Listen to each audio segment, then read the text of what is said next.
Salams, this is People's Dispatch, and you're watching the Daily Roundup, our selection of some of the top news stories from around the world. Let's first take a look at today's headlines. Lebanon and Israel strike a deal to end a maritime boundary dispute. The US is rethinking and re-evaluating its ties with Saudi Arabia. The United Nations is concerned over the abuse of migrants in Libya. And Colombia's total peace passes its first Congress debate. First up, Lebanon and Syria on Tuesday, the 11th of October, agreed to an historic deal to resolve the maritime border dispute between the two countries in the Mediterranean Sea. Negotiators on both sides said yesterday they were satisfied with the agreement so far. Lebanese Deputy Speaker Elias Bou Saab said that a final draft of the deal has been submitted to Lebanese President Michel Aoun. Israel's top negotiator, National Security Advisor Eyal Hulata, said that all Israeli demands had been met in the new agreement and it protects Israel's security interests.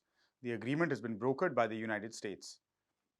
Both the US President Joe Biden and the Israeli Prime Minister Yair Lapid hailed the agreement as historic. The official signing of the agreement is still pending, though, and a date has not been announced yet. According to reports coming in, the dispute between the two countries concerns an area in the eastern tip of the Mediterranean Sea. Both Israel and Lebanon intend to start exploration for oil as well as natural gas in the area. The two sides have for years not been able to agree on the international maritime border to demarcate one another's nautical territory. Several past attempts to resolve the border dispute failed before the current US mediated agreement ended the dispute. Leaked details from the agreement, which has not yet been made officially public, have revealed the fate of two gas fields situated in the area, the Kana and Karish fields. The new agreement gives full control of the Karish field to Israel. The Kana field, meanwhile, being in control for Lebanon for exploration, will see its revenues shared along with Israel. French energy company Total Energies will be exploring and drilling the gas field for both oil as well as natural gas. One of Lebanon's other demands was that the French company work with Lebanon independently of its relationship with the Israeli government. Also, on the 11th of October, the United States said it will re-evaluate ties with Saudi Arabia after the country, along with others, decided to cut oil production. A US government official said at a press conference that they have started consultations with members of US Congress as well as foreign allies in this regard. They added that the US-Saudi relationship has not always served American interests and spoke about US President Joe Biden in the past, talking about the need to recalibrate the relationship altogether.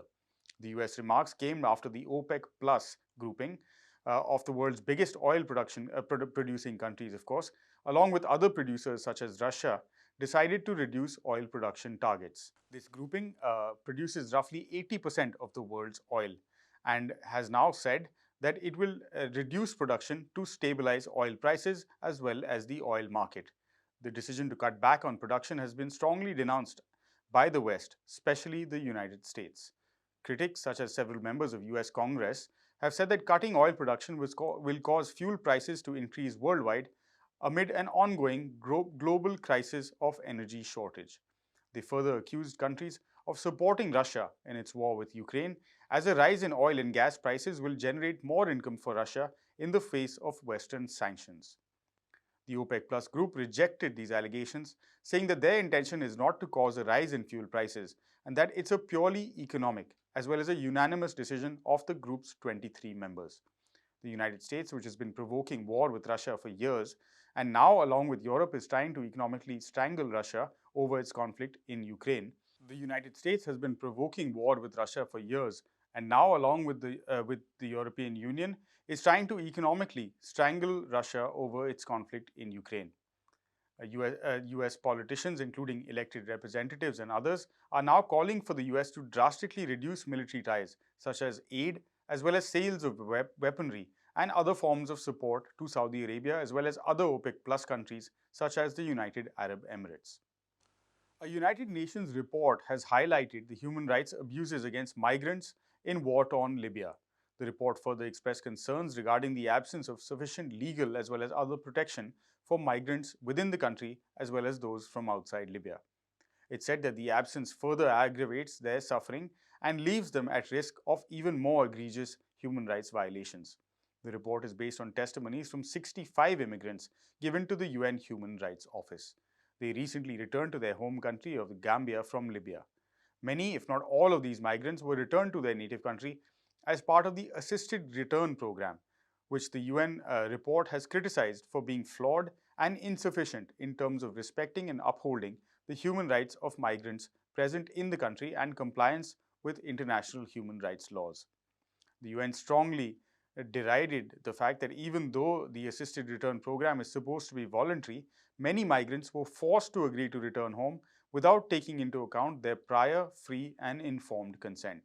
The report also notes that many migrants are put in a position where they have no real choice but to accept return to escape the extremely brutal and inhumane conditions that they receive at various camps. Additionally, migrants regularly receive threats of torture, ill treatment, sexual violence, enforced disappearance, extortion, as well as other violations and abuses. These conditions, according to the report, are in direct contravention with the principle of free choice. Migrants following their return often face the same adverse and abusive condition in their home countries, which led them to run away in the first place. The report has revealed that since 2015, more than 60,000 migrants in Libya have been repatriated to various African and Asian countries, including over 3,000 Gambians since 2017. The UN Human Rights Commissioner, Nada al-Nashif, has called on the Libyan government and other relevant authorities to take immediate action to address this untenable and unconscionable situation. They urged the authorities to ensure that all human rights violations and abuses taking place against migrants are brought to an end. Other nations contributing to the situation were reminded of their responsibility in this regard as well, with the Commissioner urging them to extend more protection to migrants in Libya. And finally, Colombia's Congress on Monday approved to extend Law 418, a significant part of President Gustavo Petro's Total Peace project. According to reports coming in, commissions of the Congress approved the law in the first debate itself. The approval moves the law, a step closer to becoming the law of the land. It will then become part of state policy, and subsequent governments in the future will be obliged to abide by it as well. Reports noted that the President's project adds, extends, and modifies the existing public order law to help achieve total peace and security in the country. The law, if and when enacted, will empower the government to enter into negotiations with various armed and rebel groups, such as the ELN or the National Liberation Front, as well as others which enjoy political status, to achieve total peace and an end to the long-running civil conflict and violence in Colombia. All other smaller armed groups which do not have political status in the country, such as breakaway dissident FARC factions, but who express willingness to enter into peace negotiations, will also be welcomed. These armed groups will, of course, be required to give up arms and submit themselves to ordinary justice. Negotiations will be differentiated on the basis of those which are of a political nature and consist of political demands, and others which involve criminal armed action and require a more judicial and law and order approach to rid these groups of their criminal aspects as well as behavior patterns. The project in its peace negotiations and processes will include the participation of women, civil society victims of the conflict, and other sections of the general population. Negotiations will additionally guarantee reparations to victims, along with taking into account ethnic, gender-based, and environmental aspects, as well as impacts of these conflicts. The projects include a clause for the formation of peace regions to encourage peace dialogues with various communities, along with giving the President the power to appoint regional peace commissioners to lead these dialogues.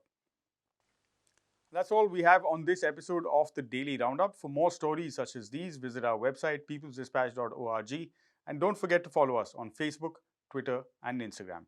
Thank you very much for watching. Goodbye.